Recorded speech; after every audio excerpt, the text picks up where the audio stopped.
लोग कहते हैं कि रोना कमजोरों की निशानी है। मैं नहीं मानता कि रोना कमजोरों की निशानी है। कमजोर तो सिर्फ वो लोग हैं जो किसी के सामने जाकर रोते हैं, जो इसलिए रोते हैं कि जो इनकी जिंदगी से चला गया वो वापस आ जाए। जिस इंसान से तुम्हें इतना दुख मिला उसके पास वापस जाने के लिए रोना कमजोर होने की निशानी है। इन लोगों को तो एक बार एक्सेप्ट भी किया जा सकता है, लेकिन इनसे भी ज्यादा कमजोर लोग वो होते हैं जो अपनी जिंदगी को खत्म करने के बारे में सोचते हैं। इन्होंने तो कभी लड़ना ही नहीं सीखा और ना ही कभी किसी लड़ाई में कदम रखा। इसीलिए जब जिंदगी धक्का मार के लड़ाई में भेजती है तो ये लड़ने से ज्यादा मरना पसंद करते हैं। मैं खुद इस फेज से गुजरा हूँ, इसलिए बड़े ही करीब से इसके बारे में जानता हूँ। मुझे पता है जब एक सेकंड भी एक घंटे के बराबर बन जाता है तब कैसा लगता है। जब फोन की एक नोटिफिकेशन भी दिल की धड़कनें बढ़ा देती है तब कैसा लगता है। जब खाना हलक से नीचे ही नहीं उतरता क्योंकि दिमाग ओवर थिंकिंग में फंसा होता है तब कैसा लगता है। जब ऐसा होता है तब कुछ अच्छा नहीं लगता। उस वक्त हमें हमारा कोई दोस्त चाहिए होता है जिसे हम अपना दुख सुना सकें। उस वक्त तुम्हें ऐसा लगता है कि सारी गलती सामने वाले की है। नहीं, ऐसा नहीं है। इसमें ना तुम्हारी गलती है ना सामने वाले की। ये जो भी हुआ वो नेचुरल था, प्राकृतिक था। अगर यकीन नहीं होता तो ये बात बताओ कि अगर शेर ने हिरण को मार कर खा लिया तो इसमें किसकी गलती है? किसी की भी नहीं, क्योंकि शेर के पास कोई चॉइस ही नहीं है। इसी तरह से अगर तुम भी प्रकृति के बहाव में बहते रहोगे तो तुम्हारे पास भी कोई चॉइस नहीं बचेगी। इसीलिए मैं कहता हूँ कि जिंदा हो जाओ। गौर से देखो कि तुम कर क्या रहे हो, और जो तुम कर रहे हो सचमुच में तुम ही कर रहे हो या कोई और तुमसे करवा रहा है जो तुम्हारे अंदर ही बैठा है। और अगर तुमको लगता है कि ये प्राकृतिक नहीं है, ये जो भी है ये तुमने किया है, तो जरा दुनिया घूम कर आओ। ये जो तुम्हें लगता है कि तुमने किया है वो पूरी दुनिया क्यों कर रही है? जाओ, जिस तरह से तुम अपने दोस्त को अपनी कहानी सुना रहे हो जाकर दूसरों की कहानी सुनो। तुम्हें ऐसा लगेगा कि ये तो मेरी कहानी चल रही है। मरे हुए लोग अपने आप से इस तरह के सवाल नहीं पूछते, इसीलिए कह रहा हूँ कि जिंदा हो जाओ। मरे हुए लोग ऑटो पायलट पर चलते हैं। उन्हें नहीं पता होता कि उनका शरीर उनको किस दिशा में लेकर जा रहा है, और जब उनकी आंखें खुलती है तब वो अपने आप को दुखी पाते हैं। ध्यान से सुनो, तुम कोई स्पेशल नहीं हो इस दुनिया में। पूरी दुनिया में यही चल रहा है। तो तुम्हें अपना गुस्सा किसी के ऊपर निकालने की जरूरत नहीं है, और ना ही किसी से बदला लेने की जरूरत है। न्यूज तो देखी ही होगी तुमने, जो बदला ले रहा है समाज उससे बदला ले लेता है। एक बार जरा सोच कर देखो, ये वही इंसान है जो कहता होगा कि मैं तुमसे बहुत प्यार करता हूँ, और उसी ने अपने प्यार की जान ले ली। ये कोई प्यार है? ये नकली प्यार है, ये दिखावटी प्यार है। प्यार सूरमा लोग करते हैं, जो मन से ताकतवर होते हैं वो प्यार करते हैं। असली प्यार जिंदा लोग करते हैं। कमजोर लोगों के लिए प्यार है ही नहीं, और कमजोर लोग जो प्यार करते हैं वो प्यार होता ही नहीं है। ब्रेकअप ही मेरी जिंदगी का वो पॉइंट था जहाँ से मेरी जिंदगी को एक नई दिशा मिलना शुरू हो गई, और मेरे अंदर शायद कोई बैठा था जो मुझे जिंदा करना चाहता था। उसी को मैं भगवान मानता हूँ। इसीलिए मैंने ये 4 गलतियाँ कभी नहीं करी। अपने आप को देखो, अगर ये 4 गलतियाँ तुम भी कर रहे हो या करने वाले हो तो अपने आप को रोक लो, क्योंकि अगर ये गलती तुमने कर दी तो फिर तुम्हें बचाना बहुत मुश्किल हो जाएगा। या तो तुम बहुत कमजोर हो जाओगे या फिर तुम्हारी जिंदगी बर्बाद हो जाएगी। पहली 2 गलतियाँ तुम्हें कमजोर कर देंगी और आखिरी की 2 गलतियाँ तुम्हारी जिंदगी बर्बाद कर देंगी। पहली गलती ये है कि अगर तुम अपनी बात किसी को बताना चाहते हो तो बताओ, लेकिन उसके सामने रो मत। अपनी बातें बताकर बस अपना मन हल्का करो, क्योंकि रोने का ये तरीका तुमको कमजोर बनाएगा। रोने का एक और तरीका है जो आपको ताकतवर बनाता है, उसके बारे में आगे बात करेंगे। दूसरी गलती ये है कि नशे की ओर कभी मत जाना, क्योंकि नशा तुम्हें थोड़ी देर के लिए अपने आप से लड़ने से बचा तो लेगा, लेकिन तुम्हें पूरी तरह से कमजोर बना देगा और तुम उसके ऊपर निर्भर हो जाओगे। तीसरी गलती ये है कि अपनी जिंदगी को खत्म कर लेना। जो लोग ऐसा करते हैं वो लोग अपने आप के साथ नाइंसाफी करते हैं, क्योंकि सिचुएशन जब तुम्हारे विपरीत होती है और अगर तुम उससे लड़ते हो तो तुम वो रह ही नहीं जाते जो तुम पहले थे। तुम्हारे कदम महानता की ओर बढ़ने लग जाते हैं, लेकिन तुमने महान बनना चुना ही नहीं, तुमने कमजोर बनना चुना। चौथी गलती है बदले की भावना रखना। ऐसा करके तुम दूसरे का तो सही, अपना भी जीवन बर्बाद कर देते हो। तो मैंने ये तो बता दिया कि तुम्हें क्या नहीं करना है, लेकिन अब जो करना है वो सुन लो। अब आते हैं वो लोग जो असली योद्धा होते हैं, और तुम्हें भी अपने आप को ऐसा ही बनाना है। ये किसी और से बदला नहीं लेते, ये बस अपने आप से लड़ते हैं। इन लोगों की शुरुआत तो कमजोरी से होती है, लेकिन अपने आप को ताकतवर बनाने का परिचय ये लोग ये कह कर देते हैं कि मुझे ये तो नहीं पता कि ये जिंदगी मुझे कितनी बार पटकेगी, जितनी बार पटकेगी उतनी बार उठकर खड़ा हो जाऊंगा। कि मुझे ये तो नहीं पता कि ये जिंदगी मुझे कितनी बार पटकेगी, जितनी बार पटकेगी उतनी बार उठकर खड़ा हो जाऊंगा। ना खुद मरूंगा ना किसी और को मारूंगा,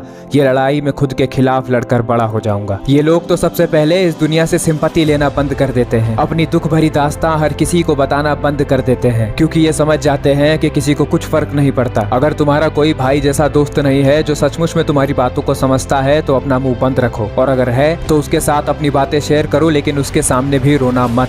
अब मैं बताता हूँ कि तुम्हें किसी के सामने क्यों नहीं रोना है, क्योंकि किसी के सामने रोना तुम्हें कमजोर बनाता है। जब तुम किसी के सामने रोते हो तो सामने वाला तुम्हें चुप करवाता है, और फिर जो जादू होना चाहिए वो हो नहीं पाता। इसीलिए मैंने कहा कि अकेले में रोया करो। जाओ अपने कमरे में 2 घंटा 4 घंटा बेटा जितना रोना है रो, लेकिन एक बात याद रखना कि तुम रो रहे हो अपने आप को ताकतवर बनाने के लिए, अपने आप को कमजोर बनाने के लिए नहीं। अपने आप को शीशे में देखो और कहो अपने आप से कि ये समय मुझे गिराने आया है लेकिन मैं उठूंगा, ये समय मुझे डुबाने आया है लेकिन मैं तैरूंगा। इस दुनिया में बस पैदा होकर मरने नहीं आया हूँ मैं। एक बात हमेशा याद रखो कि जो चीज तुमसे छीनी जा सकती है वो चीज तुम्हारी कभी थी ही नहीं, और जो चीज सचमुच में तुम्हारी है उसे कोई छीन नहीं सकता। जब तुम्हें कोई चुप करवाने वाला नहीं होगा तब तुम्हें कुछ एहसास होगा, तब तुम्हें पता चलेगा कि तुम्हारे साथ कोई नहीं है। तुम इस दुनिया में अकेले आए हो और तुम्हें किसी के सहारे की जरूरत नहीं है। और जब तुम्हारे अंदर ये सोच आ जाएगी ना कि तुम्हें किसी की जरूरत नहीं है, तब इस पूरी दुनिया को तुम्हारी जरूरत होगी। जब जब रोना आए तब तब जाओ कमरे में और रो और इस फीलिंग को महसूस करो। लेकिन जब तुम कमरे से बाहर आओ तब तुम्हारे चेहरे पर एक हंसी होनी चाहिए कि मैं हर रोज अपने आप से लड़ रहा हूँ। जब तुम अकेले रहना सीख जाओगे ना तब ये पूरी दुनिया तुम्हारी हो जाएगी। तुम्हारा शरीर, तुम्हारा अहंकार तुम्हें रुला रुला कर याद दिला रहा है कि तुझे उसके पास वापस जाना चाहिए। वो तुम्हें अपना गुलाम बनाना चाहता है, लेकिन तुम तुम्हारे शरीर के गुलाम नहीं हो। लड़ो इससे, बताओ इसे कि राजा कौन है। तुम्हारा शरीर रो रहा है वापस जाने के लिए। कहो इससे, रो बेटा जितना रोना है रो, लेकिन वापस तो नहीं जाएंगे, क्योंकि वापस जाने की कोशिश में शायद तुझे सेटिस्फेक्शन मिल जाए लेकिन मैं तो बेचैन हो जाऊंगा। ऐसा लोहा बनूंगा कोई पिघला ना सकेगा, जड़ें मजबूत करूंगा कोई हिला ना सकेगा। कंकड़ नहीं मुझे हिमालय का सर बनना है,